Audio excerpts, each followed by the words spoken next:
Paul and Penny are husband and wife and have set up a partnership that earned $150,000 in profit this financial year. As there are only two partners, more tax will be payable than if there was a third partner, such as their adult son, Peter, and the profit was split three ways. So, a partnership does allow income splitting in some situations. Due to the presence of progressive income tax rates in Australia, income splitting can lower the overall tax burden by making some of the split income taxable at a lower tax rate than would otherwise be the case. However, apart from the general anti-avoidance provisions in Part 4A, there are also specific anti-avoidance provisions that need to be kept in mind when using a partnership for income splitting. If Peter was actually 16, a partner and a full-time student, then the provisions in Division 6AA would apply. These provisions apply to most under 18s, except when one of the exceptions applies, such as when the person is a full-time worker or is disabled. When these provisions apply, the minor share of the partnership income will generally be taxed at a very high tax rate.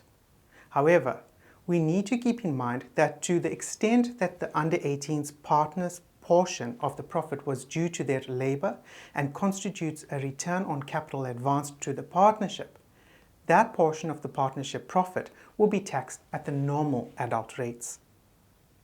If Peter was at least 18 but did not contribute any capital or labour to the partnership, never took part in any of the partnership decision making, and most importantly, never drew any portion of the partnership profits and did not treat his portion of the profits as his funds, then it is reasonably likely that Section 94 would apply. Section 94 applies where an adult partner does not have a real and effective control of their share of the partnership income. In these circumstances, this uncontrolled income will be taxed at a very high tax rate.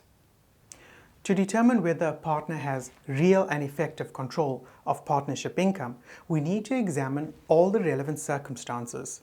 This includes looking at the terms of the partnership agreement, as well as how the partnership is managed and conducted. However, the fact that the management of the partnership is in the hands of some but not all the partners, does not automatically mean that the non-managing partners will have their share of the partnership income subject to Section 94. Furthermore, where a partner chooses to not draw any of their partnership income but is not excluded from doing so, this does not by itself lead to the conclusion that Section 94 is applicable. Ultimately, Section 94 applies to situations where someone is a partner in form but not in substance, especially in relation to accessing and controlling their share of partnership profits.